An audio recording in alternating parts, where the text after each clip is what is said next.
Nah, seperti itulah model. Ini di sini model karakteristik pekerjaan. Ada yang bisa kita lihat, ada juga yang nggak bisa kita lihat. Kalau kita lihat di sini ada 3 kolom, dimensi kerjaan inti, keadaan psikologis yang di tengah, kemudian luaran personal dan pekerjaan, ya. Nah, kalau kita lihat minggu lalu, saya menjelaskan kalau orang bekerja itu ada banyak motivasinya. Memang sebagian besar adalah untuk mencari pendapatan. Ada juga yang mencari kegiatan. Ada yang ingin mengaktualisasikan dirinya. Ada yang ingin mengabdi. Kalau hanya pendapatan pasti pekerjaan yang pekerja sosial itu nggak ada. Ya nggak? Makanya ada juga yang bekerja itu untuk mengabdikan, menerapkan apa yang sudah dia kuasai untuk kebaikan orang lain. Walaupun tidak dibayar dengan eh,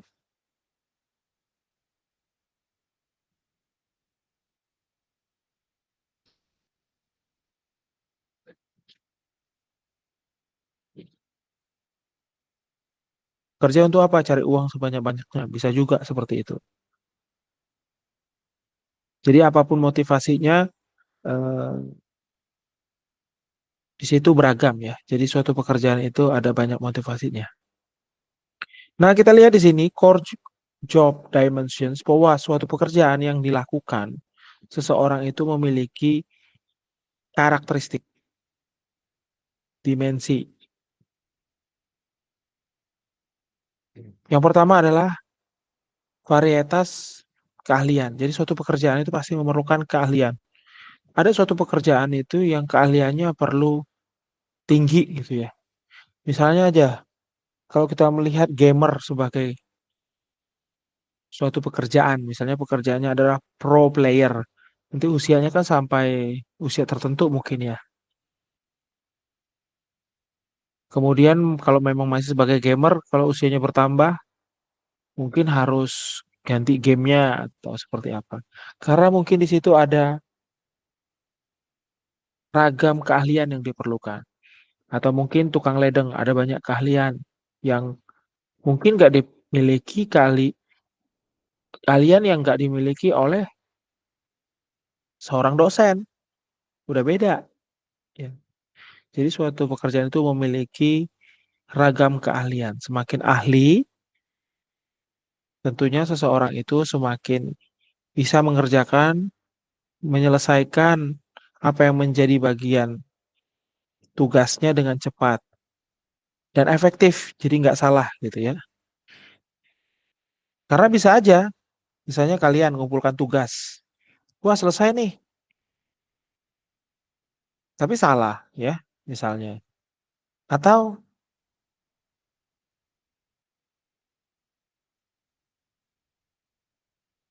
kalian sebagai mahasiswa ya,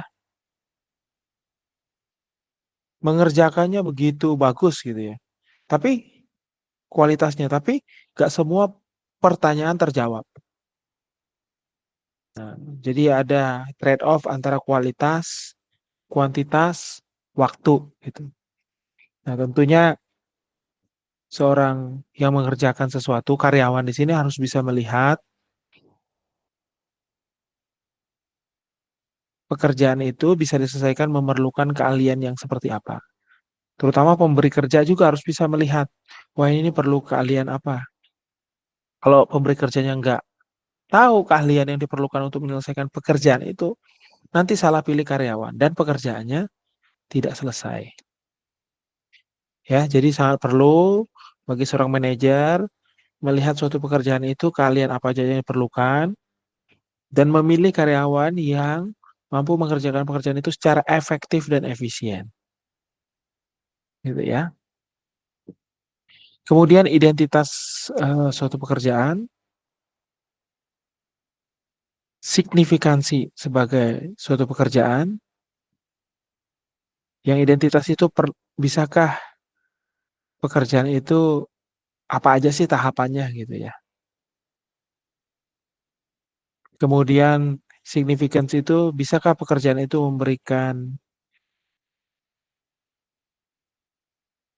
rasa apa istilahnya nilai penting memberikan manfaat lebih ya, tidak hanya pendapatan. Misalnya gini, kalian mau nolong orang ya, petugasnya pemadam kebakaran gitu ya, dia kan menempuh bahaya itu.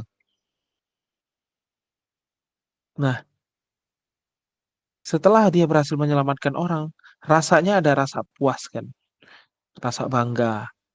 Nah itu ya, task significance. Yang mungkin nggak setimpal dengan di satu daerah itu mungkin nggak setimpal dengan bayaran yang dia dapatkan dan resikonya kan sangat tinggi. Kemudian feedback, umpan balik ya, yang dapat digunakan seseorang untuk mengembangkan lagi dirinya ya, membuat karyawan itu terus berkembang kompetensinya. Jadi itu adalah dimensi-dimensi dari pekerjaan ya. Bagaimana pekerjaan itu bisa berkontribusi pada next step critical psychological states, bahwa pekerjaan itu memberikan makna ya bagi mereka yang mengerjakan. Perhatikan kalimatnya, pekerjaan memberikan makna bagi mereka yang benar-benar mengerjakan. Bisa aja kerjaan itu selesai menjadi tanggung jawab seorang karyawan, tapi dia tidak mengerjakan. Sehingga makna itu yang di tengah itu tidak ada. Misalnya kalian kerja kelompok, kalian nggak mengerjakan. Tapi kerjaan itu selesai, nama kalian di situ. Dia nggak mengumpulkan. Tapi nggak dapat yang tengah itu. Yang paling kanan pun nggak dapat. Nah, bahkan ya sudah, pekerjaannya selesai aja gitu. Makanya hati-hati juga di zaman AI sekarang ya. Pekerjaannya selesai, tapi kalau kita nggak membaca hasil pekerjaan kita, nggak dapat kita yang tengah itu sama yang ujungnya nanti. Kita lihat. Wah, pekerjaan matematika misalnya, tugas matematika. Situ memerlukan ketekunan, memerlukan ketelitian ya. Tapi kita minta AI yang mengerjakan langsung dapat jawabannya. Ya sudah, yang tengah-tengah dan kanan itu nggak dapat ya. Habis itu yang ungu itu juga nggak ada. Jadi hati-hati ya. Experience responsibility for outcomes of the work. Rasa tanggung jawab itu nggak ada ya. Tanggung jawabnya hanya untuk tugas. Udah selesai. Habis itu lupa kita tugas yang mana ya. Pasti lupa karena tidak mengerjakan. Yang mengerjakan ya cuma mengumpulkan. Kemudian knowledge of the actual results of the work activities. Pengetahuan ya. Pengetahuannya nggak ada ya kalau kita minta bantuan AI. Karena kita tidak mencoba mengingat. Ingatan jangka pendek aja nggak ada ya. Apalagi jangka panjang. Nah itu ya. Jadi suatu pekerjaan itu ada akan memberikan manfaat ke keadaan psikologikal kita. Jadi jangan sampai tidak ada yang tengah itu karena memang prosesnya tidak ada. Ya, jadi yang tengah nggak ada, terus yang paling kanan adalah high internal work motivation. Dulu mungkin masih ingat kalau kita berhasil mengerjakan soal matematika ya, atau soal biologi, bisa, habis itu bisa lagi. Wah, ada perasaan senang, habis itu motivasi, ya saya bisa nih soal yang kemarin aja bisa, sekarang pasti lebih bisa. Walaupun mungkin hasilnya kita nggak tahu, gitu ya. Kemudian high quality work performance. Nah, kalau biasanya kita bagus, suatu hasil dari suatu pekerjaan, kita ingin mempertahankan kualitas pekerjaan kita itu agar tetap bagus, gitu. meluangkan lebih banyak waktu dan upaya untuk membuatnya lebih bagus. Kemudian kepuasan dengan pekerjaan, habis itu low absenteeism ya, tidak pernah tidak hadir, jadi selalu hadir. Misalnya kalau mahasiswa hadir kuliah, karyawan hadir kerja, tingkat absennya rendah, selalu present ya. Kemudian tingkat ganti pekerjaannya juga rendah. Nah, kadang-kadang kita bosan dengan ganti pekerjaan. Memang di satu sisi ada faktor pekerjaannya nggak cocok karena mungkin monoton. Tapi mungkin di zaman yang sekarang ini beda lagi ya. Mungkin pekerjaannya sebenarnya susah tapi dipermudah dengan AI ya. Dan tidak mengembangkan potensi dari karyawannya sendiri. Kenapa? Mungkin karena yang dikerjakan oleh tidak mengerjakan, ya tidak mengerjakan itu artinya mungkin dikerjakan orang lain, kelompok, kurangnya engagement dalam pekerjaan itu, ya dikerjakan AI kita nggak tahu, ya. Jadi beda-beda masing-masing orang itu ya. Jadi manusia itu diciptakan untuk, nah, salah satunya bekerja, ya. Bekerja artinya melakukan pekerjaan, ya. Seperti saya jadi dosen. Itu kalian lihat aja skill variety, task identity, task significance, autonomy, feedbacknya itu. Model dosen itu gimana kira-kira pekerjaannya sebagai pengajar, ya, penelitian, macam-macam. Yang tengah itu gimana kira-kira? Kalau saya cuma ngasih kalian video aja gitu, kira-kira ya. Bisa aja sih kan semua akan tercapai. Dan memang saya juga gunakan ya kalau memang tidak mampu untuk hadir secara offline. Dan saya rasa video ini sangat penting untuk ditonton. Ya saya kasih aja gitu. Tapi proses pemilihan videonya kan saya tonton dulu. Wah ini cocok nih untuk mahasiswa saya nih. Seperti itu. Kalau saya nggak nonton dulu, saya nggak tahu isinya. Itu nggak ada itu yang tengah dan kanan itu. Jadi gunakan pesannya ya. Gunakanlah kaitannya dengan AI sekarang se seperlunya gitu ya untuk membantu dan jangan tinggalkan proses dan ya proses mengerjakan pekerjaan itu jangan ditinggalkan ya. Walaupun AI bisa mempercepat. Hati-hati aja ya. Itu pesannya sih. Dulu teori ini di zaman yang nggak ada AI. Penjelasannya mungkin akan beda lagi. Wah, bahwa setiap pekerjaan itu punya karakteristiknya. Pekerjaan yang dilakukan dengan baik akan memberikan keadaan psikologikal yang positif. Setelah itu akan memberikan eh, suatu luaran motivasi, performance, kepuasan, dan eh, rendahnya angka apa ya pergantian pekerjaan. Makanya kita harus mencocokkan antara pekerjaan dengan karyawannya gitu. Jadi dilihat kalau karyawan ini lebih banyak suka di bawah di belakang desktop, kita berikan pekerjaan yang cocok untuk dia. Kalau dia ini lebih ke arah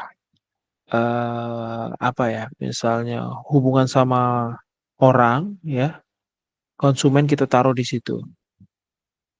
Misalkan seperti itu ya, termasuk situ. Tapi sekarang zaman AI ini semua pekerjaan yang dijadikan AI ini agak-agak ya masih relevan, cuma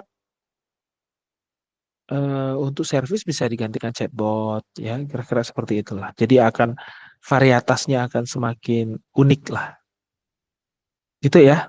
Lanjut dulu. Kemudian komunikasi dalam organisasi ya. Di sini kalau kalian lihat di sosial media itu bagaimana sih kita harus berkomunikasi dengan rekan kerja kita itu materi yang sangat disukai ya kalau orang sudah masuk ke dunia kerja. Nah, kita akan melihat seperti apa sih komunikasi dalam organisasi, yaitu proses pertukaran informasi. Ya, dan informasi yang bertukar itu harus dipahami oleh dua orang atau lebih, ya biasanya dengan keinginan, tujuan untuk memotivasi atau mempengaruhi perilaku orang lain. Gitu ya. Jadi komunikasi itu untuk memotivasi, mendorong, dan mempengaruhi perilaku. Kalau dalam organisasi, komunikasi itu yang bagus ya adalah mendorong pencapaian organisasi, membuat mahasiswanya lebih semangat untuk belajar, karyawannya lebih semangat bekerja, dosen lain lebih semangat mengerjakan, eh, pelayan masyarakat lebih senang melayani masyarakat gitu ya. Jadi perilakunya itu sedikit banyak dipengaruhi dari proses komunikasi. Makanya kalau ada komunikasi yang katanya kurang baik ya harus segera dikelola. Nah ini model komunikasi ya. Ada pengirim, orang yang ingin menyampaikan pesan, mencoba ya membahasakan pesannya. Kira-kira gitulah, encode message. Orang manusia ya yang ingin menyampaikan pesan, membahasakan pesannya dengan bahasa yang dipahami oleh penerima. Misalnya dalam bahasa Inggris, dalam bahasa Indonesia, dalam sandi, ya macam-macam. Yang penting si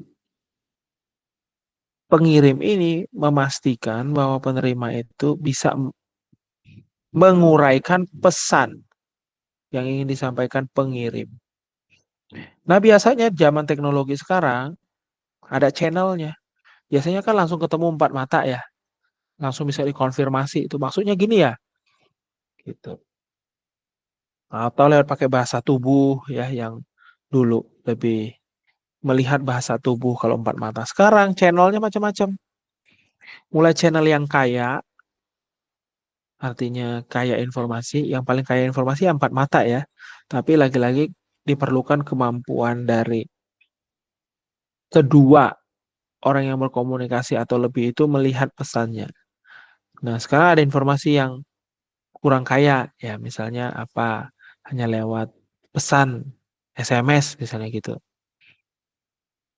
Atau lewat WA sekarang yang lebih bisa ngirim gambar, video gitu. Pesan juga bisa lewat audio, bisa lewat video. Nah, kita harus memilih channel yang tepat supaya bisa memberikan pesan kita kepada penerimanya dengan baik. Artinya apa? Informasinya tidak ada yang hilang, ya. Misalnya kita lagi sedih, ya, kecewa gitu. Kita ingin memberikan pesan bahwa kekecewaan itu, misalnya lewat WhatsApp gitu ya. Sedih, hanya tulis itu sedih gitu. Mampu nggak kita melihat kesedihan itu seberapa dalamnya? Tidak bisa. Makanya ada banyak informasi yang hilang. Kalau misalnya bahagia juga hanya tepuk tangan ya, simbol tepuk tangan gitu. Apakah kita bisa melihat seberapa bahagia gitu? Nah, jadi banyak sekali informasi yang hilang. Itu masih ekspresi ya.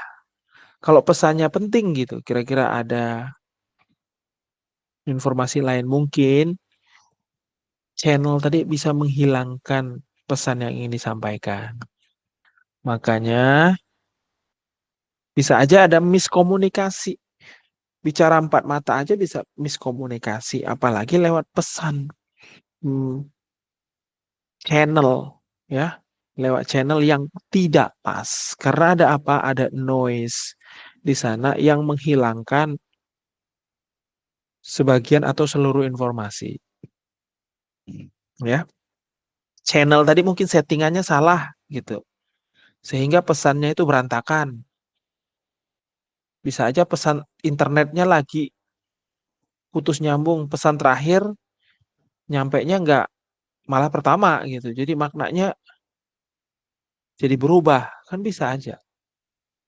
Oke, jadi ada noise yang bisa mempengaruhi pesan yang ingin kita sampaikan ke orang lain itu. Noise-nya sekarang makin beragam, bisa aja empat mata aja bisa ada noise. Kalau apa? Lingkungannya nggak pas. Misalnya kalian lagi ngomong obrolan penting tapi di pinggir jalan yang rame banyak truk gitu. Ya, sudah tepat itu channelnya tapi noise ya, noise yang ini terlalu banyak mengganggu tercapainya organisasi itu. Oke. Noise yang lain apa? Si receivernya ini tidak mengerti bahasanya. Itu dianggap noise. Ya, dia tidak bisa mendecode message. Si sender juga tidak mampu membahasakan. Ya, dia tidak mampu mengencode message. Nah, jadi komunikasi itu sulit, ya. Demikian selanjutnya juga, ya. Sehingga eh, komunikasi itu bisa terjadi dua arah. Jadi pastikan kalau dalam organisasi ataupun dalam kehidupan sehari-hari, eh, pesan yang ingin kita sampaikan itu bisa tersampaikan dengan baik. Perhatikan channelnya dan perhatikan noise-nya. Kalau ada salah paham, tandanya di mana? Salah paham. Salahnya itu di mana? Di sender kah? Di channelnya kah? Di receiver-nya kah? Ya, di noise-nya kah? Sender channel noise bisa kita pengaruhi, ya, tapi kadang-kadang tanpa sadar kita tidak melihat ada kesalahan itu karena kita tidak fokus. Tidak fokus berarti mungkin kita lagi sibuk.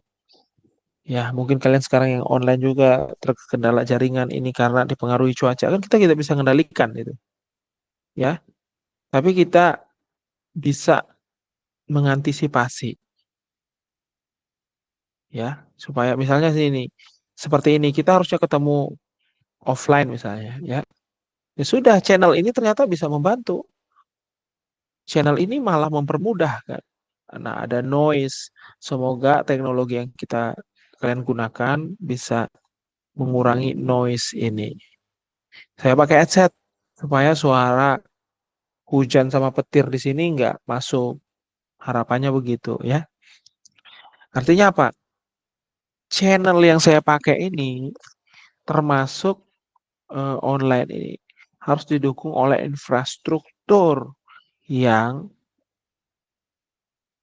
layak, kira-kira gitu. Nah, begitu juga ya feedback loop. Jadi semakin kita dalami ini semakin kompleks, ya, karena di sini di sender dan receiver ini ada perbedaan budaya. Tadi saya bilang fokusnya channel dan noise yang bisa hadir dari cuaca, jalanan padat, wifi yang putus-putus. Di Jawa mungkin lebih kencang wifi-nya, di Sumatera atau Papua, Kalimantan mungkin nggak sampai sinyalnya. Nah, di sender dan receiver ini ada perbedaan budaya, perbedaan latar belakang pendidikan, perbedaan bahasa, perbedaan usia. Nah, banyak sekali perbedaan-perbedaan, ya. Jadi memang sampai sekarang kita lihat juga banyak ya yang salah paham di media sosial, harus klarifikasi, klarifikasi gitu. Udah pakai video loh itu, klarifikasi lagi. Karena apa, receivernya ini decode message-nya beda-beda. Karena perbedaan apa? Budaya, latar belakang. Sudah tersinggung dulu. Sudah, sehingga informasinya itu tidak lagi dapat dicerna dengan baik. Seperti itulah, ya. Karena ada emosi di sini, ya. Kalau pengirim pesannya adalah mesin, mungkin receivernya bisa aja tetap salah, ya. Karena belum mampu memahami, ya tadi, pengetahuan tadi. Apa maksud mesin ini gitu. Atau mungkin mesinnya mengirimi kode error misalnya, mengirimi kode program yang belum dipahami oleh manusia ini. Atau manusia mau mengirim ke mesin juga salah, mungkin sintaknya salah. Jadi ilmu komunikasi itu memang eh, sesuatu yang perlu didalami, ya. Jadi kalau saya teruskan bisa panjang itu, ya. Tapi kita lanjut aja slide selanjutnya, ya. Karena memang nggak habis-habis yang namanya komunikasi. Nah ini ya sudah ya, kemarin sayanya sudah juga ini. Ada yang bentuk low richness, formal report bulletin, sampai yang paling kaya face to face. Kita melihat, bisa merasakan volume suaranya, ya, bisa melihat matanya ngantuk atau enggak, bisa melihat eh, apa lagi senang atau tidak di situ ya. Dan setiap ini ada keunggulan sama kelemahannya. Ya kalau keunggulannya report dan buletin adalah ada catatannya, ya, bisa disebarkan. Kelemahannya impersonal, one way, feedbacknya susah, lambat. Kita harus sampaikan dulu ke orang yang membuat report itu, habis itu dituliskan lagi. Nah, ya. Kalau face to face, personal, kita bisa atur gaya bicara kita, two way, dua arah, fast feedback. Begitu kita katakan sesuatu, lawan bicara bisa menjawab segera gitu. Kelemahannya yaitu tidak ada catatan, spontaneous, eh, susah didiseminasi ya. Harus direkam dulu kalau zaman sekarang. Kemudian lebih mudah lah ya, direkam kemudian disebarkan hasil rekamannya. Lebih mudah dulu kan enggak ya. Kok mungkin saat alat rekaman itu belum semudah sekarang di handphone gitu. Nah ini ya tadi kita komunikasi ya. Kunci komunikasi yang baik adalah mendengar. Harus mendengar dulu. Makanya kita satu mulut, dua telinga gitu ya. Supaya dua kali mendengar, satu kali bicara. Orang bijak bilang begitu. Cuma ya kalau dosen ya, mungkin akan kalian lihat kalau dosen itu baru kalian ngomong ini, beberapa dosen langsung, wah ini nggak bisa begini ya. Beda juga ya. Eh, Masing-masing dosen beda, masing-masing lawan bicara kita beda. Tapi teorinya adalah effective listening, listening dulu, lebih banyak mendengar ya daripada bicara. Nah, ini supaya efektif gimana sih? Listen actively. Listen actively itu aktif eh, mendengar. Artinya kita mendengar, tapi kita melihat logikanya, alurnya, ya. Kita timbul pertanyaan dalam pikiran kita. Oh, kenapa bisa seperti ini, gitu ya? Eh, Kita melihat kerunutan cerita itu. Jadi bukan hanya mendengarkan, tapi maksudnya apa ya? Nah, itu. Bisa jadi kita nggak aktif mendengarkan, ya. Gimana sih supaya bisa mendengarkan lagi, supaya lebih aktif? Banyak membaca, ya. Banyak membaca, banyak menulis. Menulis mungkin zaman sekarang adalah mengetik. Ingat, bukan AI. Ya, bukan AI langsung kopas gitu, enggak. Membaca akan menambah pengetahuan.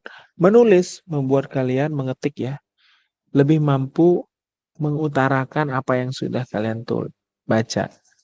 Nah, kalau sudah menulis, nanti mendengarnya itu lebih nangkep maknanya. Gitu ya. Jadi membaca, menulis, mendengar itu satu kesatuan.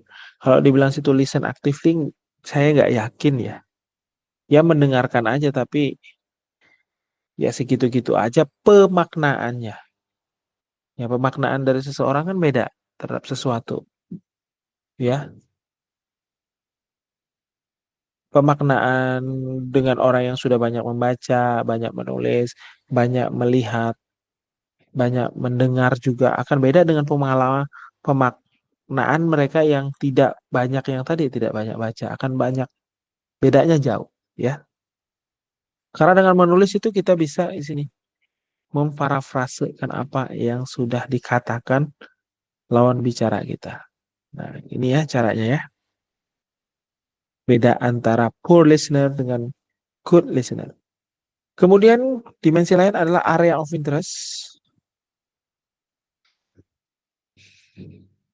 Good listener itu selalu belajar ya, mencari kesempatan untuk belajar. Gitu. Resist distraction. Orang yang mendengar itu bisa meresist distraction, ya sabar mendengarkan. Yang poor listener itu mudah terpengaruh ya, handphone, notif handphone gitu. Mungkin zaman sekarang beda ya, kalau ngomong itu sambil lihat handphone. Beda lah zaman, sama dalam pekerjaan nanti gak bisa begitu ya. Ada pekerjaan-pekerjaan yang memang kamu harus mendengarkan handphone mati gitu. Kalau di dunia perdosenan, ada rapat yang penting memang kita nggak pegang handphone. Tapi kalau misalnya dengan mahasiswa itu karena banyaknya pekerjaannya sambil megang handphone, sambil laptop gitu, tapi terus mendengarkan gitu. Jadi biasanya pekerjaannya yang gampang-gampang ya, nanda tangan. Itu tuh gak usah mikir tuh, ya. Pekerjaannya apa lagi tuh? Eh,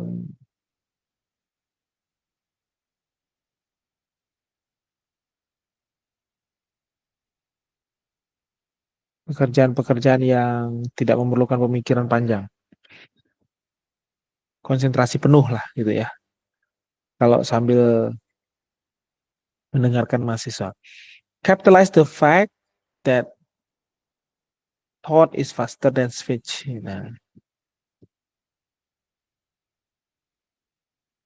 ini keys-nya. Kalau poor listeners itu eh cenderung berhayal ya. Kalau good listener, challenges, anticipate, mentally summarize, meresume, weight the evidence, listen between lines to tone of voice. Gitu. Jadi waktu misalnya kalian bicara itu ya, saya sebagai dosen itu udah meresume, ini maksudnya apa sih? Gitu. Intinya apa sih? Kalau sampai lama gak ada intinya, ya di stop gitu ya. Maksudmu ini, gitu. Karena kita listen actively, ya. Kemudian be responsive, minimally. Kalau yang poor listener is minimally involved, ya, kayaknya dia di situ tapi pikirannya kemana-mana, gitu ya. Bagus. Kalau good listener mau menunjukkan yang aktif ya, misalnya apa? Mengangguk,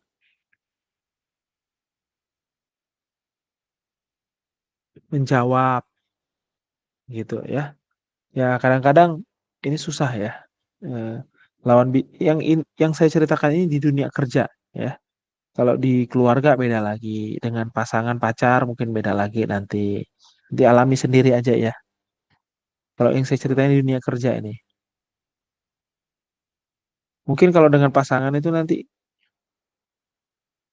nggak perlu dijawab. Ya. Kalau di sini kan positive feedback. Ini mungkin jadi nggak perlu ini dengan pasangan tuh diem aja, diem. Udah gitu.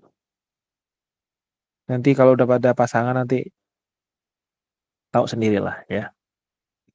Judge content not delivery. Nah, eh, kalau poor listener itu cara penyampaiannya itu jelek. Kalau dia ngerasa ya cara penyampaian si orang ini jelek ini, udah dia nggak mau dengar lagi, gitu ya. Jadi kalau kita jadi good listener, kita lihat isinya tadi. Ada nggak dagingnya? Kalau anak zaman sekarang kan, dagingnya itu gimana sih? Siapa yang nyampaikan itu jangan dilihat dulu gitu. Mau wajahnya gimana juga gitu kan. Kadang-kadang kita merasa komunikasi ini kadang-kadang susah itu karena kita udah ngejudge by fisik. Kita sudah judge book by cover istilahnya kan. Wah, yang nyampaikan nggak ganteng, yang nyampaikan nggak cantik, mesti salah. Nah, itu salah tuh. Yang nyampaikan ganteng, wah pasti benar. Nah, apalagi kayak gitu ya. Jadi lihat isinya. Masalahnya kadang-kadang isinya aja kita nggak ngerti gitu. Jadi kita tuh bias. Yang nyampaikan ini ganteng nih, wah rambutnya tertata rapi, pasti nih orang penting nih. Belum tentu gitu ya. Nah, seperti itulah effective listeningnya. Kadang-kadang di televisi itu kalau ada yang atau YouTube yang ngomongin apa sih saya tutup gitu ya. Saya tunggu 5 menit nggak ada ide. 5 menit bahkan kelamaan 1 menit aja. Saya langsung tutup gitu. Mau ganteng mau enggak kalau nggak ada cuci kontennya. Tapi kalau awalnya wah ini saya tunggu lagi, saya tunggu, wah, saya dengerin tuh. Apalagi zaman sekarang ya, udah personal. Kita nggak cocok skip. Nah, next gitu. Cari channel lain, sudahlah. Hmm, Udah personalize. Jadi hati-hati ya. Harus memilih, jangan kontennya dilihat ya. Holds one fire, menahan diri. Poor listener itu has preconception, starts to argue. Boleh kita memiliki pendapat, tapi bukan untuk apa ya, debat kusir di sini nih, debat kusir. Wah, nggak sesuai dengan pendapat kita. Oh, langsung tembak sana sini nggak jelas. Padahal poin dari mendengarkan adalah membuat kita lebih tahu pendapat orang lain kan. Makanya dua telinga, satu mulut gitu. Jangan dua mulut, satu telinga, kebalik itu. Apalagi telinganya nggak ada, artian masuk kuping kiri, keluar kuping kanan. Wah, itu mesti susah hidupnya. Ya, saya langsung bilang aja sekarang, susah hidupnya. Di dunia kerja itu nggak disukai orang, skillnya terbatas. Karena apa? Untuk belajar perlu mendengar. Itu masalahnya. Ini effective listening itu untuk saya sendiri sampai sekarang ya perlu belajar lah ya. Apalagi saya itu dosen. Ya, semua yang diomongin mahasiswa itu udah salah duluan di kepala saya. Has preconceptions. Nah itu ya. Jadi harus bisa ini. Ini untuk saya juga nih, Holds One Fire, tahan dulu. Ini intinya mahasiswa apa sih? Gitu. Nah ya, listen for ideas. Kalau kategorinya ideas, listen for facts ya. Poor listener tuh dia dengarkan fakta-fakta aja gitu. Ya benar, senang aja kita dengar fakta. Cuma fakta itu ya fenomena aja. Apa yang terjadi di lapangan, besoknya berubah lagi. Hari ini hujan, fakta. Besok kering, fakta. Besoknya mendung tapi nggak hujan. Besoknya nggak mendung tapi hujan. Nah, itu fakta semua. Nah, kalau listen to central team, kita dapat informasi, kita punya knowledge, kita jadi lebih bijak, wisdom. Terus central team. Seperti sekarang, wah, saya kuliah nih setengah 4 nih, 15.20. Udah mendung. Biasanya hujan nih, lihat perakiran cuaca, data. Walaupun sering error, lebih baik punya data yang kurang akurat daripada nggak punya data gitu. Berangkat jam 1 deh. Wah, tapi mau tidur siang nih. Gimana nih strateginya? Nah, kira-kira gitu. Jadi keputusannya itu berdasarkan central team. Biasanya hujan, kira-kira gitu. Tapi karena masih semester 1 ya nggak apa-apa lah ya. Kalau udah nanti kebiasa di Malang nih, kita udah tahu tuh polanya gimana gitu. Saya jarang kehujanan ya, kecuali saya yang nantang hujan gitu. Kira-kira gitulah. Karena saya sudah bisa lihat langit, nih, lihat keadaan. Nah, jadi seperti itu. Langkahnya itu ada ukurannya ya. Lihat temanya ini apa, maksudnya apa sih insight-nya. Nanti kalian semakin hari semakin bijak lah ya. Work at listening ya. Show no energy output, fake attention. Dengar ya, tapi nggak dengar. Kelihatannya dengerin, tapi nggak dengerin. Fake ya. Nah ini work hard, exhibit active body state, eye contact. Nah, kalau kita benar-benar belajar ya melewat mendengar YouTube aja misalnya kita lagi penting banget ini, capek nggak? Capek. Ya, apalagi kalau saya baca sebentar aja udah ngantuk. Ya. Nah, akhirnya harus gimana? Work hard ya. Artinya kita atur strategi gimana caranya agar efektif efisien. Misalnya yang prioritasnya belajar dulu, yang lain belakangan kalau di sisa-sisa energi kira-kira gitu. Dengan energinya baru bangun langsung wah ngegame. Waduh kebalik baca dulu, kerjain PR dulu, tugas dulu. Sisanya baru ngegame. Nah, bahkan mungkin nggak ada sisanya untuk ngegame. Kebalik ya. Itu dipupuk-pupuk 4 tahun kalian kerasa juga bedanya ya. Nanti satunya ke arah atas, satunya ke arah bawah. Kalau kebalik caranya. Exercise one mind, resist difficult material in favor of light. Nah ini nih, menghindari hal yang sulit. Wah, nggak naik level jadinya ya. Hanya suka materi-materi rekreasi. Ini poor listener ya. Kalau guys listener nih dari mudah, sedang, sulit, nah, hajar semua. Kalau memang masih terasa sulit, cari versi lain yang bisa menjelaskan dengan mudah. Masih sulit lagi, minta bantuan AI untuk menjelaskan dengan mudah. Masih sulit lagi, pecah-pecah jadi komponen-komponen hal-hal kecil belajarnya. Gitu, bukan malah mundur. Apalagi kalau udah tahu itu tuh skill yang paling perlu. Zaman sekarang kan udah enak. Roadmap to become. What you need to learn to become. Gampang zaman sekarang. Udah ada panduannya di internet. Tanya GPT juga beres.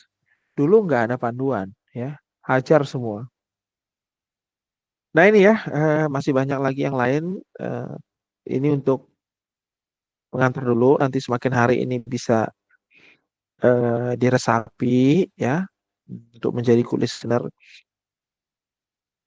Eh, Orang cerdas itu good listener ya. Dia bisa tahu. Memang kadang-kadang dia yang dengerinnya sebentar aja karena dia udah tahu poinnya. Udah maksudmu gini kan. Kira-kira gitu. Biar cepet efektif. Coba kalian lihat itu. Misalnya di berita ya Pak Menteri kita. Keuangan yang baru. Dengerin dulu sebentar. Oh dia udah tahu. Tapi dia dengerin dulu gitu. Yang nggak good listener itu ya biasanya kurang bagus ya knowledge-nya. Oke, lanjut ya. Nanti kita kelamaan di situ, komunikasi lama, di listener juga lama. Kemudian di sini ada downward, upward, horizontal communication. Nah, ternyata dalam sehari-hari juga kita itu berkomunikasi itu untuk koordinasi itu ke atas, ke pimpinan, ke bawah, ke bawahan, ke samping ke rekan kerja gitu. Ke atas itu kita bisa ngomong masalah, kita apa dalam pekerjaan, hal apa yang kita kecualikan, saran-saran pengembangan, laporan, keluhan, masalah keuangan ke atas gitu ya. Bisalah banyak hal yang bisa kita omongkan ya dan caranya mungkin eh, akan berbeda ya ke satu pimpinan ke pimpinan lain. Itu dipelajari itu secara informal juga kadang kan.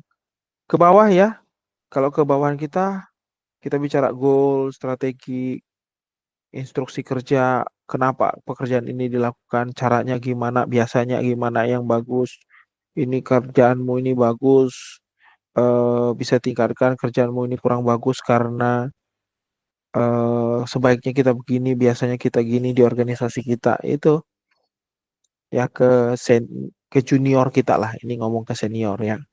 Ini kita minta pendapat, ini kita beri saran.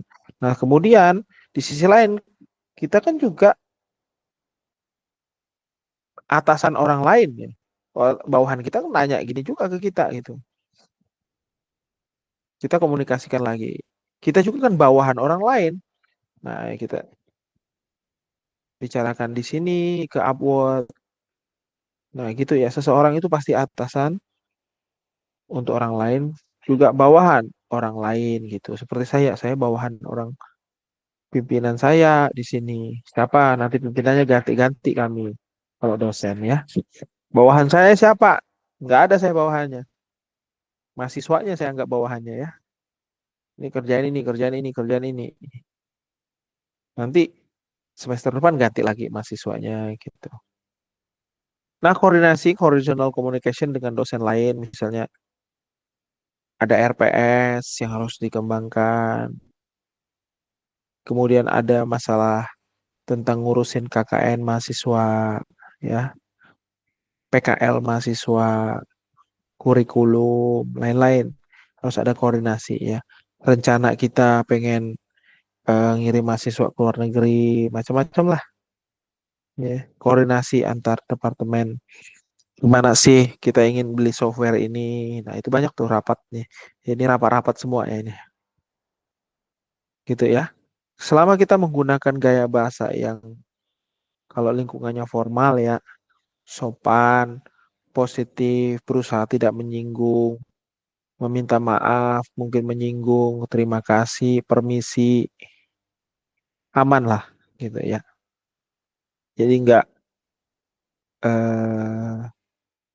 ini perlu dilatih ya. Lingkungan kerja juga santai mungkin akan membantu ya. Nah ini effectiveness of team communication, eh slower, less accurate. Ada dua kuadran ya, yang horizontal dan vertical, simple task dan complex task, slower and less accurate, faster and more accurate. Nah ini centralize, membentuk Y dan wheel, decentralize, membentuk circle dan all channel. Nah, centralize itu terpusat, misalnya kamu lihat di tengah itu menjadi tumbu untuk titik-titik node-node yang bagian terluar gitu ya. Nah, ini terpusat harus lewat tengah. Kalau decentralized semua orang bisa bicara ke dua arah atau lebih gitu ya. Kalau all channel ini satu orang bisa ngomong kemana ke siapa aja gitu. Nah, untuk simple task supaya faster dan accurate pakailah yang centralized. Kalau yang kompleks task pakailah yang decentralized, circle dan all channel. Kalau kompleks tasknya slower dan accurate nanti kalau kita pakai yang centralized. Jadi pilihlah ini ya kalau pengen yang cepat dan akurat. Kompleks task sih kita kerjakan bersama-sama, pasti cepat selesai gitu. Kalau pekerjaan yang mudah, dikerjain yang sama-sama, aduh, semua punya pendapat. Ini mudah kerjaannya, udah satu orang aja mimpin, kamu kerjaan sana sini, udah gitu, beres. Ya, kalau pekerjaan yang agak sulit, nah semua orang harus dibagi tugas ya. Ada mungkin yang mengkoordinasi. Sini fungsi koordinasi, sini fungsi perintah, kira-kira gitu ya. Nggak bisa koordinasi kan? Koordinasinya lewat tengah kan? Udah kamu kerjaan sana aja, kira-kira gitu. Koordinasinya terbatas nih. Kalau ini koordinasinya semua, gitu ya. Itu gaya-gaya komunikasi ya supaya kerjaan cepat selesai. Nah, seperti ini dalam organisasi itu ada jaringannya ya, komunikasi. Yang di tengah ini banyak yang komunikasi ke Sharon ini, lihat banyak yang komunikasi ke Sharon. Ada berapa panah? Satu, dua, tiga, empat, lima, enam, tujuh, delapan, sembilan. Satu, dua, tiga, empat, lima, enam, tujuh, delapan, sembilan, sepuluh tuh Sharon. Berarti semakin banyak kayak gini orang-orang makin penting nih orang. Ya, sementara Jasmine lebih sedikit ya, gitu.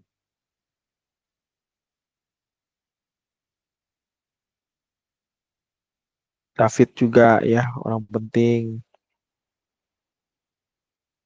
di sini. Ya, di sini dalam organisasi itu alur komunikasinya bisa beragam. Misalnya si Jasmine mau ngomong sama Sharon, mungkin aja nggak bisa langsung, tapi dia harus lewat ini, lewat ini, lewat ini, gitu. Ya. Kalau alur kerja Tapi kalau Jasmine kenal sama Sharon, wah bisa langsung WA gitu. Kira-kira gitu ya.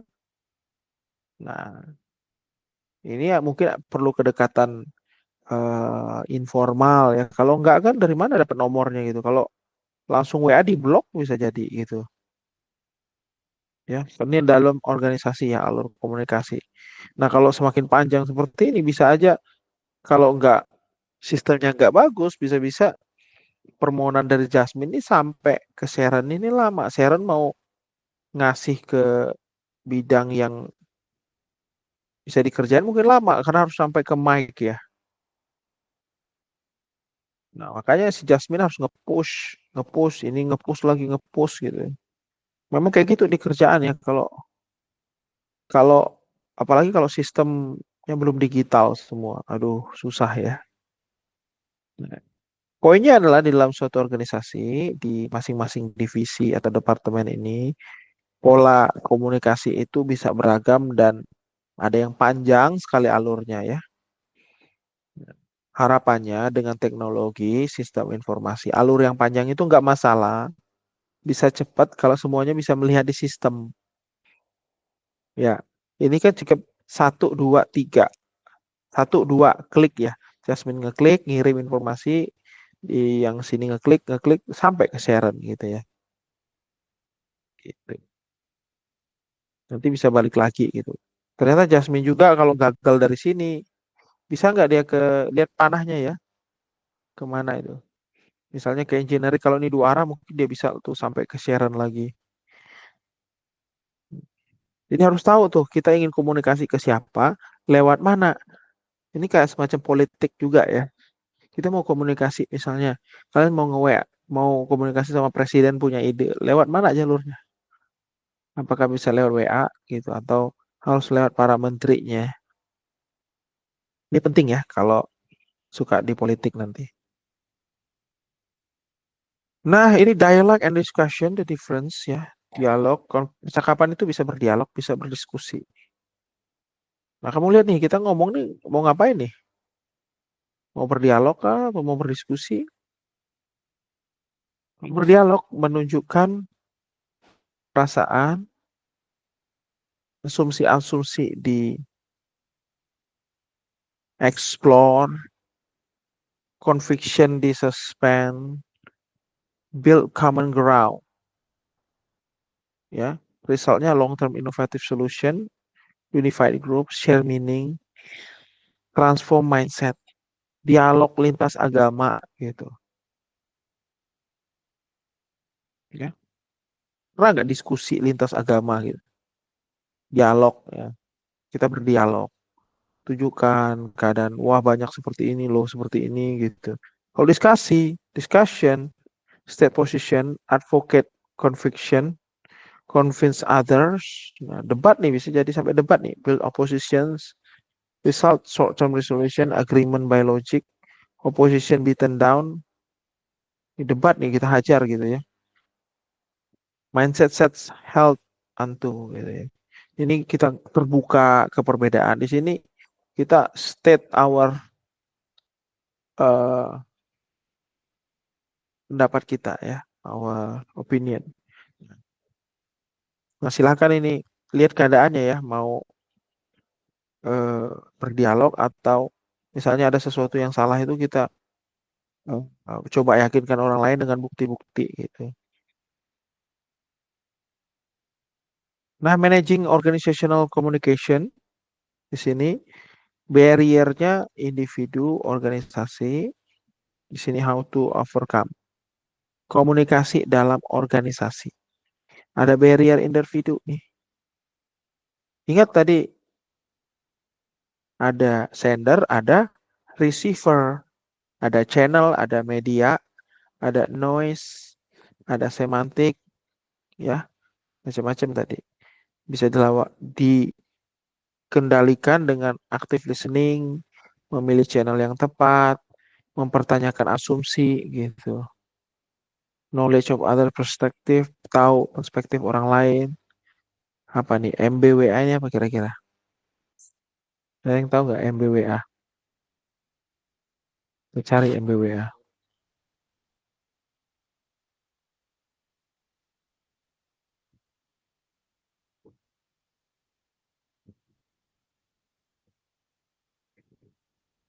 Manajemen by walking around. Mana- Manajemen Ya, berjalan, Pak. ngerti nggak maksudnya? Jadi manajemen dengan Manajemen berjalan, Pak. jalan keliling. Artinya apa? Sini sebagai seorang manajer, kita itu jangan tinggal di lantai paling atas gitu. Jangan di belakang laptop aja, tapi kita juga berkomunikasi, engage employee dengan rekan kerja, dengan karyawan kita tuh bergaul lah lewat informal, ngopi yuk gitu, berinteraksi face to face waktu jam istirahat, orang pada makan di mana, ikut makan, pahami proses bisnisnya, bangun relationship ya, gather feedback, minta pendapat, menurut kalian kayak gini gimana sih gitu. Nah, di situ ya. Jadi sebagai manajer itu dengar pendapat bukan hanya pas rapat, tapi pas tidak rapat juga gitu ya. Karena yang kayak gitu kan improve communication, build trust. Ini trust nih, kalau nggak ada trust nih nggak ada komunikasi. Kalau kalian nggak trust sama saya, walaupun kalian nggak dengar gitu. Kalian nonton YouTube aja, ada influencer udah kalian nggak percaya, blok nggak? Pasti nggak, pasti nggak kalian dengerin ya, close, not recommended, nah, not interested, kira-kira gitu kan. Jadi harus ada trust dulu, baru komunikasi. Nah, kalau ada komunikasi, ingat tadi komunikasi adalah untuk memotivasi dan influence supaya membuat keputusan si lawan bicaranya itu, buat keputusan yang katanya lebih baik berkontribusi pada organisasi. Ya, kalau seperti kami dosen kan tujuannya apa sih? Membuat kalian menjadi lulusan yang apa ya, kompeten lah gitu.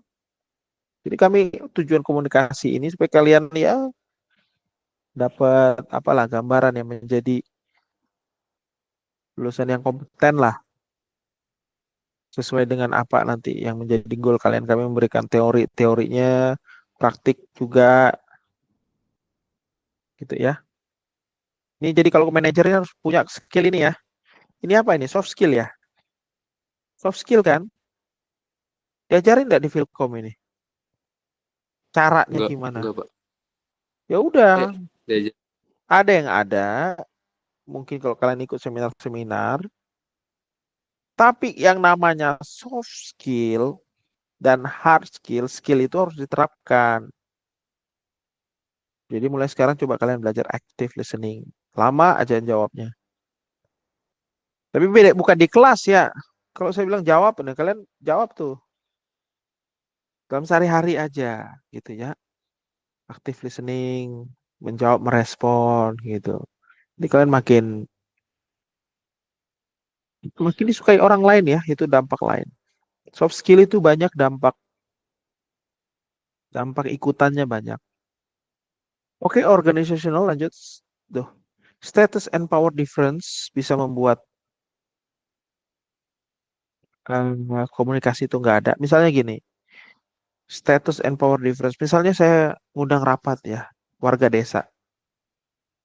Waktu ngundang rapat itu saya undang camatnya sekaligus di dalam rapat itu. Warga desa nggak akan ngomong, mereka diam. Yang ngomong pasti camat, karena ada status dan perbedaan kekuasaan di situ. Nah, makanya kalau kayak rapat, ngumpulin data, FGD, discussion gitu, dialog, ya udah gak, yang diundang itu mesti orang yang sama status dan powernya, nggak terlalu beda jauh, bahkan sama powernya gitu.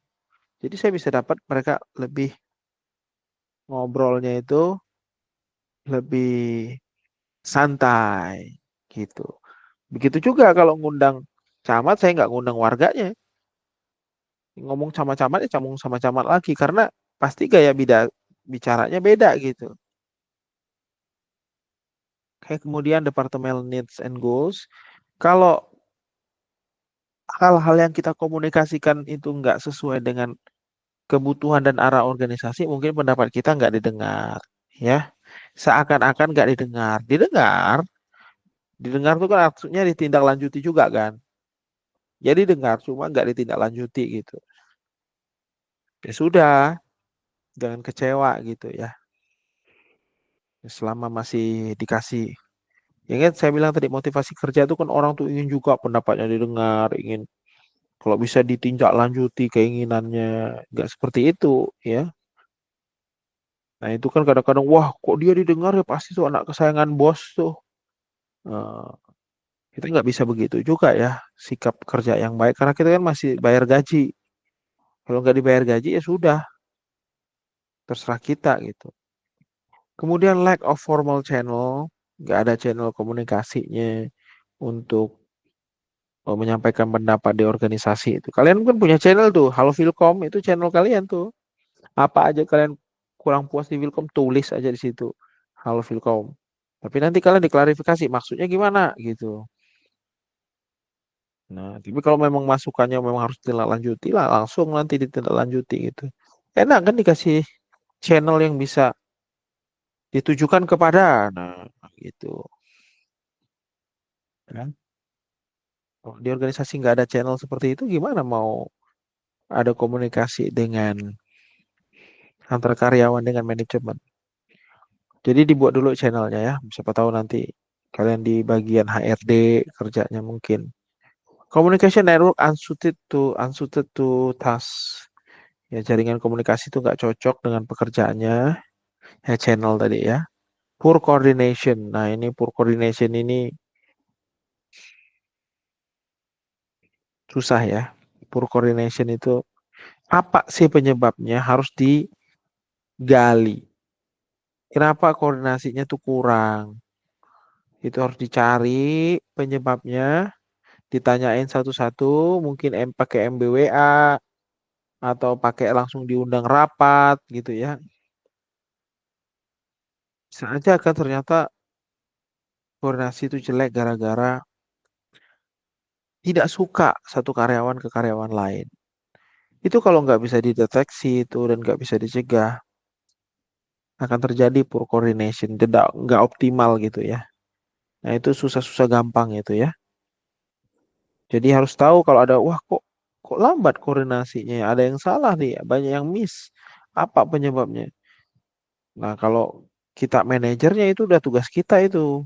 Apalagi kalau bagian kita, divisi kita harus segera selesaikan masalah itu. Penyebabnya apa? Jangan sampai mengganggu performa organisasi. Nah, caranya gimana? Trust. Selalu diawali dengan trust, dialog, ya, tahan asumsi, gunakan formal channels yang diakui semua, encouragement of multiple channels, formal dan informal. Boleh diawali informal, tapi di ujungnya harus keputusan disampaikan lewat yang formal. Tidak ada itu keputusan penting organisasi disampaikan lewat informal, nggak ada.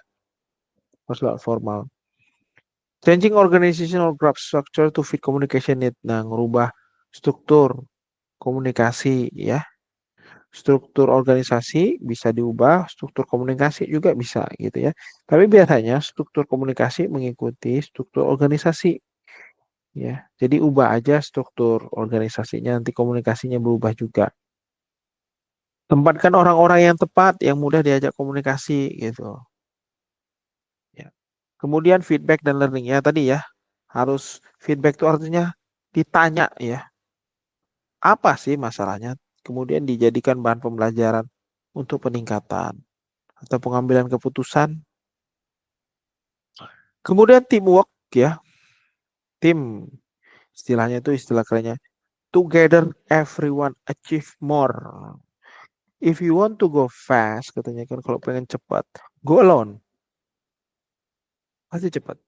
If you want to go far, go as a team.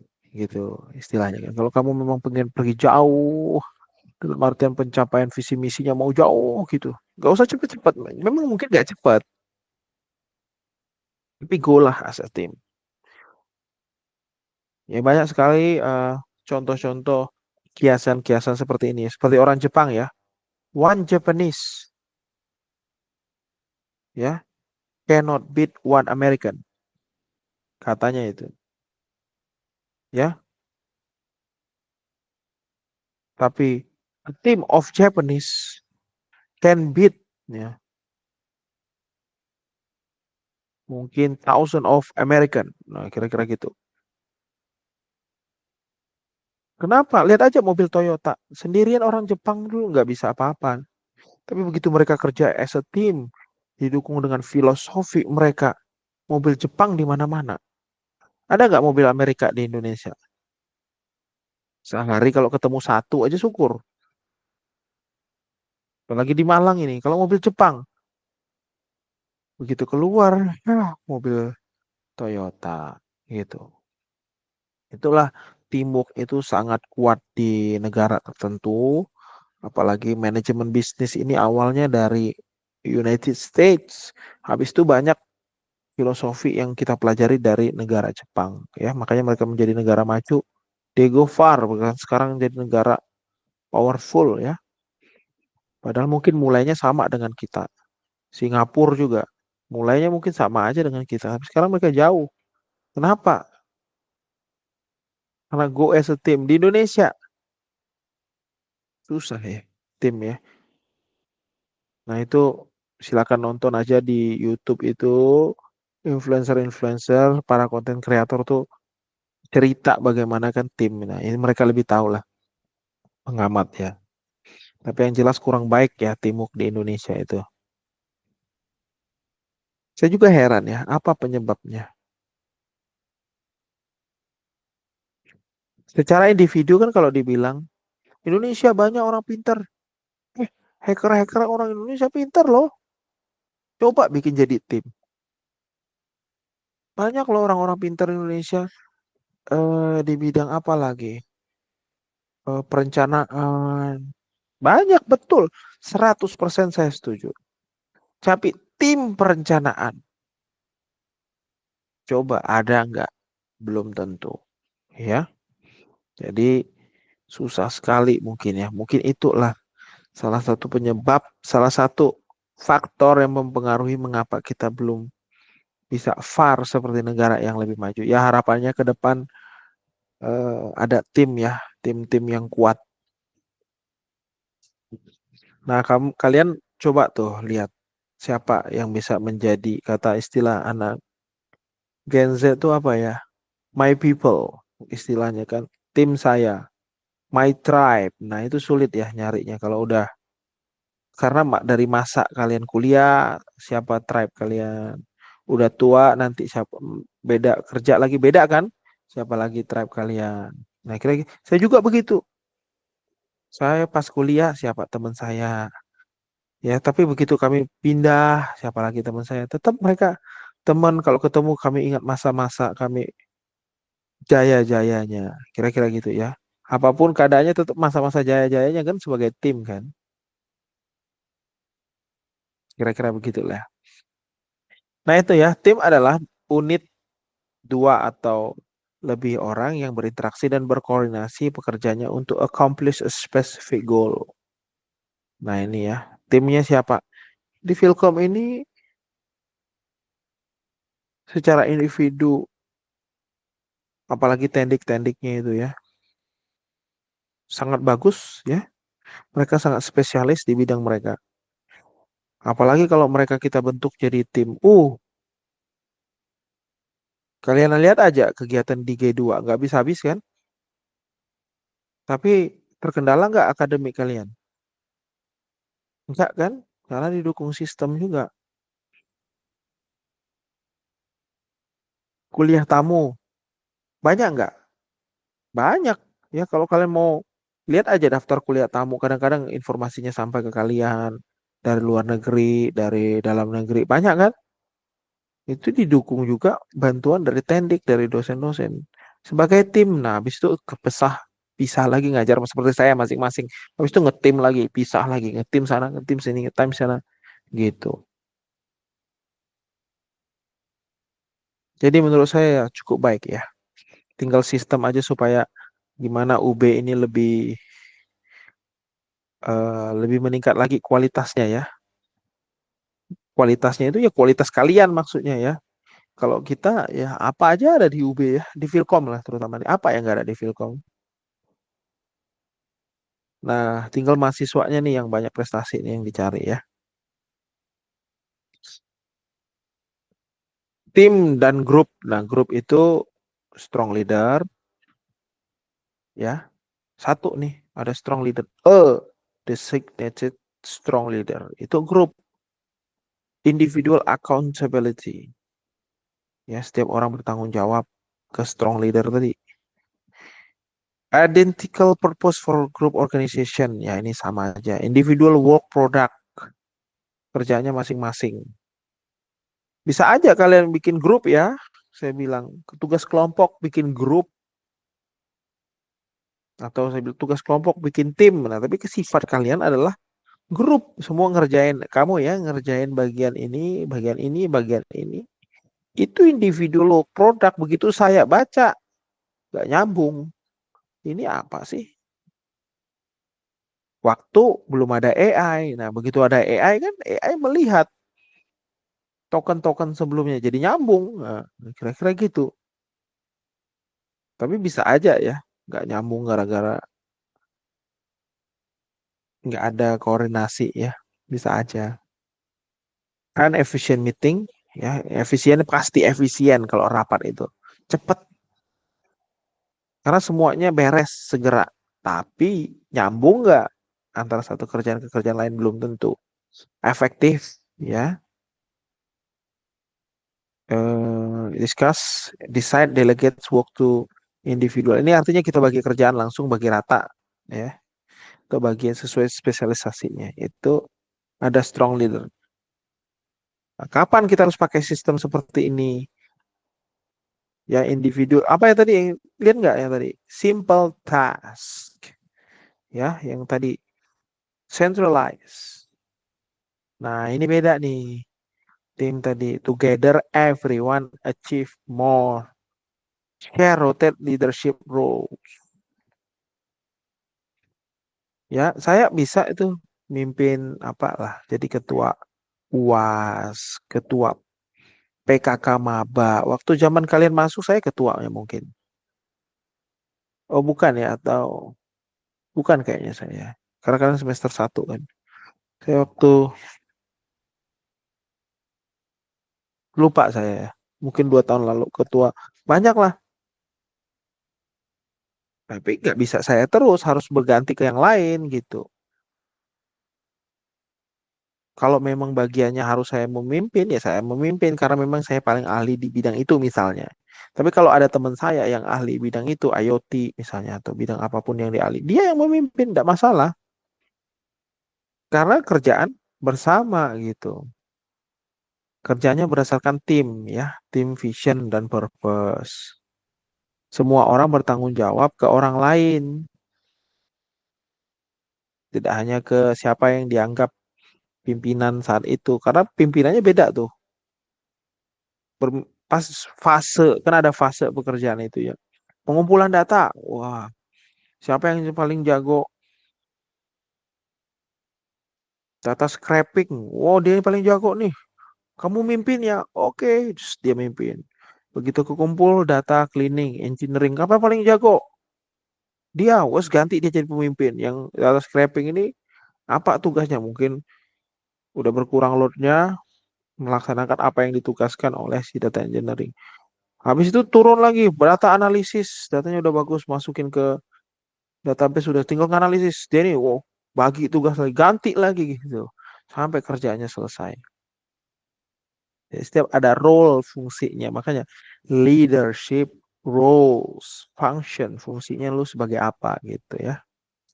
Kemudian meetings encourage open-ended discussion and problem solving. Jadi problem solving mungkin agak lama ya, tapi bisa hasilnya lebih bagus. Makanya luangkan waktu tuh. Kalau pengen gaya kerja tim ini luangkan waktu dari awal. Udah kerjain. Effectiveness measured directly by assessing collective work. Pasti di tim ini trust antar satu sama lain itu besar. Kalau yang ini trustnya ke strong leadernya aja. Kita nggak perlu tahu orang lain tuh. siapa, latar belakang seperti apa, kita nggak perlu tahu. Banyak nggak perlu. Pokoknya kita ketahui leader kita ngebagi kerja, dia nanti yang gabungin lah kira-kira. Kalau dia pinter ngegabungin ya semuanya nyambung gitu. Pinter memberi kerja. Kalau di sini kita mesti tahu spesifikasi dia bisa apa. Beda kan? Eh jadi yang tadi itu effectiveness-nya dilihat pekerjaannya masing-masing, yang ini effectiveness-nya dilihat collective work-nya. Jadi sebenarnya kalau saya kasih tugas proyek kelompoknya dilihatnya timnya. Ya ini kerjaan tim ya, satu nilai sama semua ya, misalnya gitu ya. Nah, tapi tiba-tiba kan ada yang, Pak dia nggak kerja. Oh, berubah tuh, grup. Wah, saya akan melihatnya sebagai grup. Ya udah dia langsung nilai minimum, kerjanya nggak gimana, benar-benar nggak kerja, nol udah. Sampai sampai ada evidence lagi yang membuat itu tidak harusnya nilainya nol. Oke gitu ya, work Permisi Pak. as a team or as a group. Ya, ada pertanyaan? Eh, mau bertanya Pak. Oh ya, Eh, ya silakan. di kondisi seperti apa bekerja sebagai grup itu lebih efektif dan di kondisi seperti apa bekerja sebagai tim itu lebih efektif? Terima kasih Pak. Ini di sini simple task. Ini sebagai grup, complex task as a team. Ya, kalau pekerjaannya kalian merasa wah ini kompleks nih. Satu aspek mempengaruhi aspek lain, mempengaruhi aspek lain cukup kompleks menurut kalian ya. Nah, kompleks nggak? Kompleks itu kan relatif tuh. Seperti apa sih pekerjaan yang kompleks dan simple itu? Simple tuh mungkin ya sekali selesai ya selesai gitu. Seperti skripsi kan cukup kompleks ya. Begitu kita buat latar belakang, nanti di pembahasan kita lihat lagi latar belakangnya udah sesuai belum ya. Terus seperti circle kerjanya yang saling mempengaruhi satu sama lain. Saya yang simple nih apa? Satu tugas kumpulkanlah eh, yang bisa dibagi-bagi lah kira-kira gitu ya. Dan nggak perlu koordinasi lagi satu sama lain. Dan satu orang ini sudah bisa menggabungkan pekerjaannya yang sentral ini menggabungkan langsung semua karena dia mungkin punya keahlian di situ ya. Nah, sementara ini kita mau nyuruh satu orang ngegabungin nggak bisa dia bingung nanti. Sehingga perlu koordinasi satu sama lain. Yang di sini peran yang tengah ini sangat penting ya. Jadi tim bagus untuk complex task, kalau grup simple task gitu ya. Cuma saja mungkin kalau dalam tugas akhir pekerjaannya mungkin kalian bikin sebagai grup ya. Harusnya kan saya melihat kerjaan masing-masing. Tulis dong namanya, siapa ngerjain apa gitu ya. Padahal kenyataannya kalian melakukan grup kan. Tapi saya menilainya sebagai tim. Nah, itu lain lagi ya.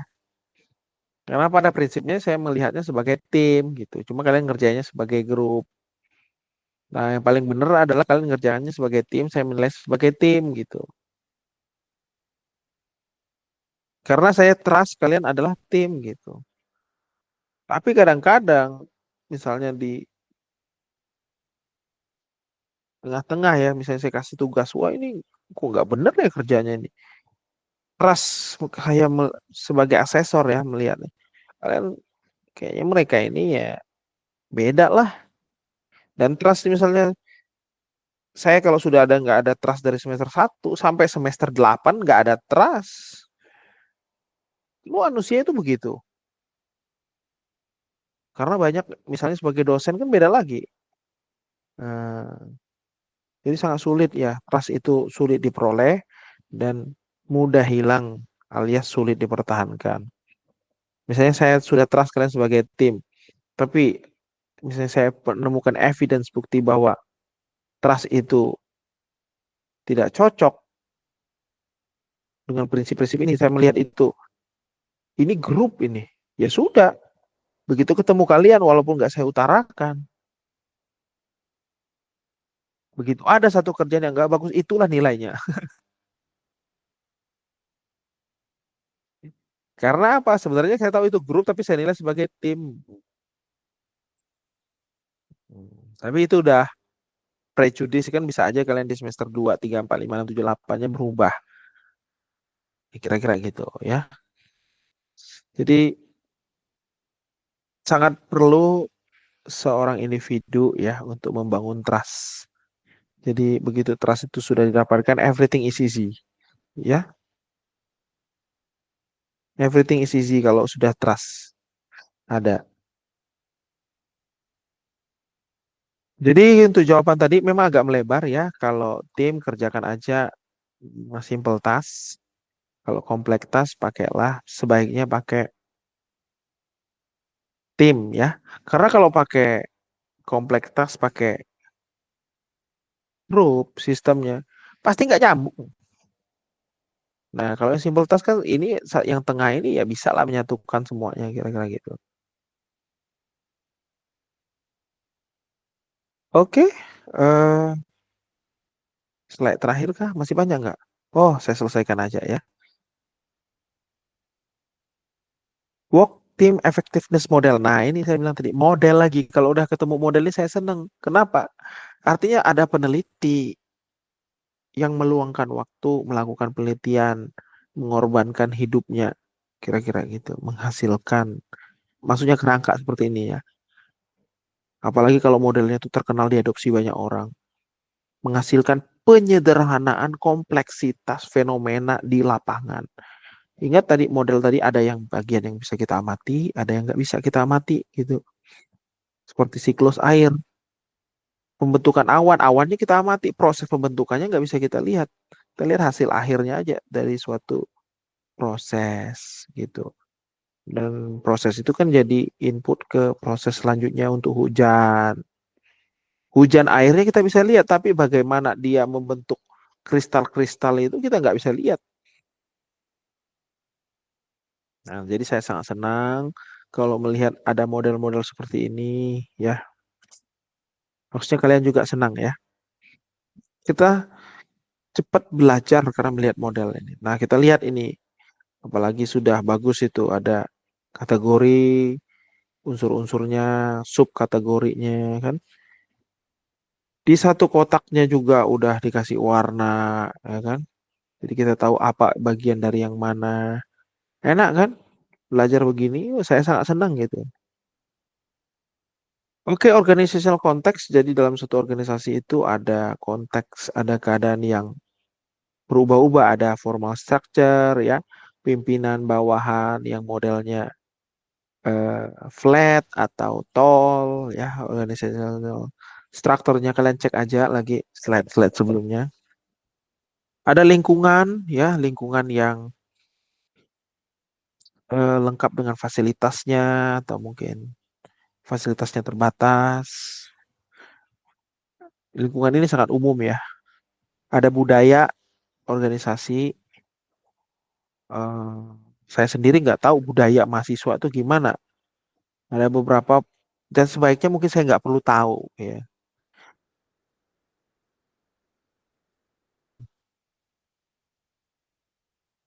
Karena saya yakin budaya antar fakultas A, B, C di UB ini beda dan unik-unik lah namanya juga mahasiswa ya. Mungkin saya malah banyak nggak setujunya gitu. Selama nggak efektif, nggak efisien bagi saya nggak masuk akal. Nggak efektif, nggak efisien, tapi nggak ada nilai value. Dan value yang saya lihat belum tentu sama dengan value dosen lain lihat yang merancang sistem itu. Jadi makanya kadang-kadang ke culture ini ya cukup tahu aja, oh alasannya apa. Nah alasan tadi begitu saya dengar bisa rasional, bisa enggak kan. Jadi gitu, kadang-kadang saya membatasi diri untuk menghormati culture orang lain. Cukup tahu aja dan lihat positifnya. Strategi, ya, punya banyak strategi ya organisasi. Low cost, lower cost ya, atau differentiation, mencari inovasi lewat unik, keunikan. Sudah pernah kayaknya saya jelaskan itu. Reward and control system ya. Ada sistem bonus dan punishment yang berbeda. Nah, kemudian di sana ada ini semua akan membentuk tim type, tim karakteristik, tim composition yang berbeda. Karena kalau masuk dalam organisasi seperti kalian, masuk dalam Philcom, masuk organisasi, kalian belajar mengembangkan diri kalian melalui eh, ilmu sistem informasi, ya. Nanti begitu kalian mendalami sistem informasi ilmu masing-masing itu, kalian akan bisa menerapkannya di sehari-hari, bukan teknisnya, tapi prinsipnya. Nah, artinya apa kan? Kalian mengembangkan diri kalian, bisa melihat filosofinya mungkin nanti. Nah, kalau udah kayak gitu, kita punya common ground diskusi dengan fakultas lain. Dari tataran teknis mungkin saling melengkapi, visi misinya sama, jadi bisa ada tim. Nah, di situ karena perlu ada komunikasi koordinasi di situ ya. Walaupun awalnya mungkin timnya dibentuk, gitu. Kalau masuk kelompok baru kan dibentuk timnya. Ada karakteristik, komposisi, nah nanti ada koordinasi, proses di situ, tim proses yang warna hijau itu semakin lama mana bisa kan tim itu sehari terbentuk kan nggak ada. Grup bisa sehari kebentuk, tim nggak bisa. Ya, kemudian tim proses, cohesiveness semakin kuat. Ya ini tim yang ngomongnya ya. Jadi udah eh, dibentuk sebagai tim sepak bola gitu loh.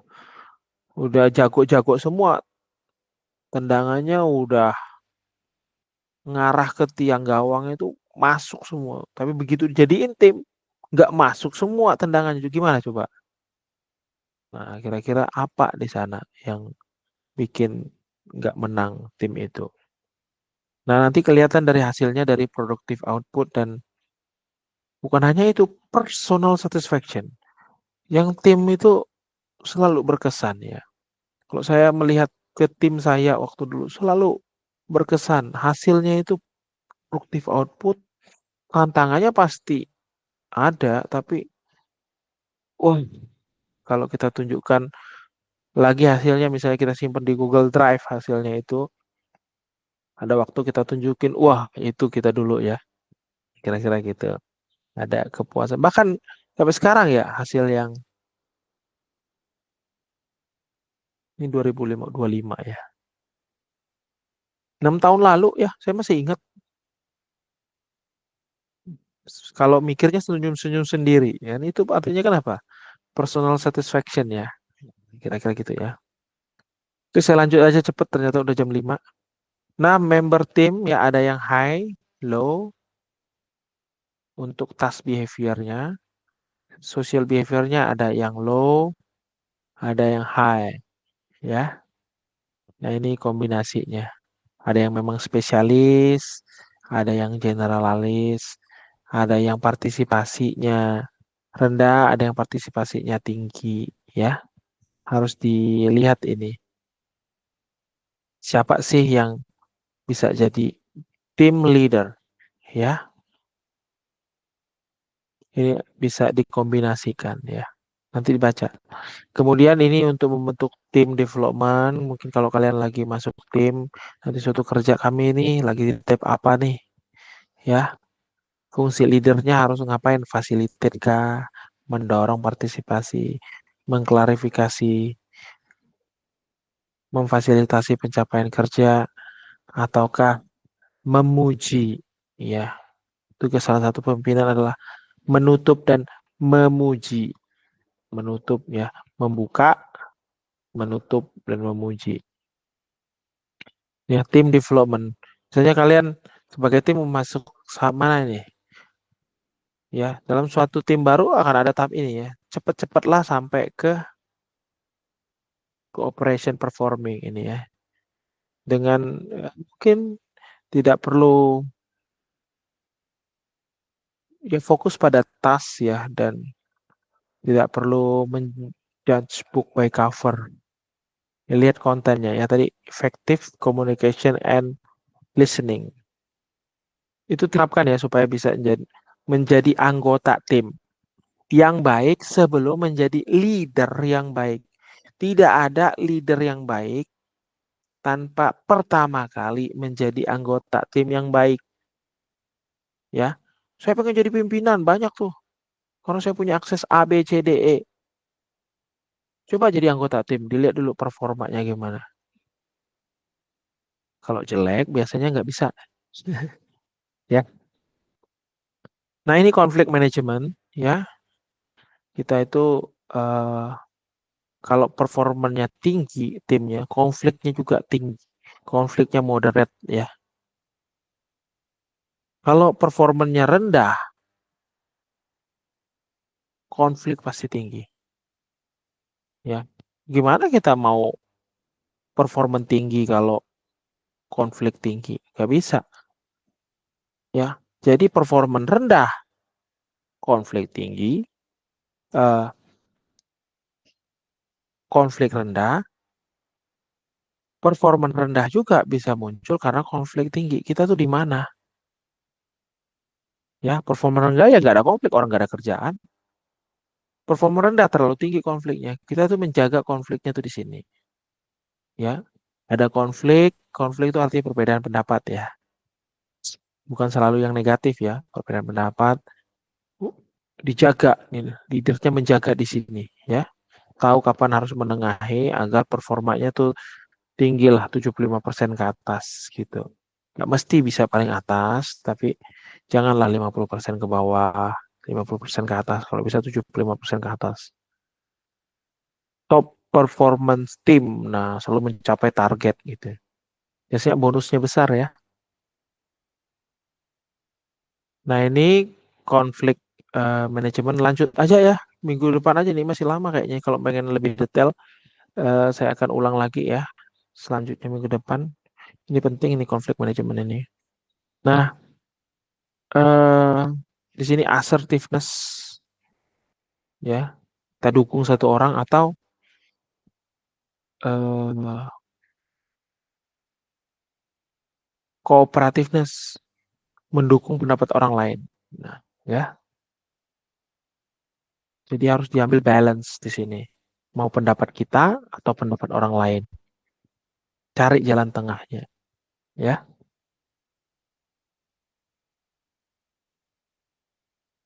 Kalau kita pendapat kita aja kita siap berkompetisi nih. Kalau pendapat orang aja, siapa tahu pendapat kita benar, kita mengakomodasi, ya. Kalau nggak dua-duanya, nggak pendapat kita, nggak pendapat orang lain, wah berarti kita memang nggak mengavoid, menghindari, nggak mau lah, ngapain ngurusin ke dia, memang nggak ada hubungan berarti kan. Kalau di sini, eh, kita mau kerjasama, pendapat kita didengar, pendapat dia didengar, ini kita collaborate, ya. Usahakanlah kita di sini ya. Kalau kita yakin sama pendapat kita ya, kalau kita nggak yakin sama pendapat kita sudahlah, ikut pendapat orang lain aja, gitu ya. Jadi silakan pilihlah mana yang kuadran yang di sini, yang bagian sini ya. Tergantung tuh kalau kita yakin kita benar, orang lain mungkin nggak salah tapi nggak bisa diajak kerjasama, mungkin kita perlu compete ya. Ada waktunya kita perlu compromise. Lihat goal di sinilah ya untuk menghandle konflik itu. Atau sama sekali avoid aja konflik. Ini nggak worth it lah untuk kita ada konflik. Hasil yang didapatkan juga nggak ada gitu. Ngapain kita diskusi, ngapain kita debat gitu ya. Diskusi tadi, debat ke arah debat. Kalau nggak ada tujuan yang jelas, udah hindari aja. Karena banyak juga rekan kerja tuh yang suka debat.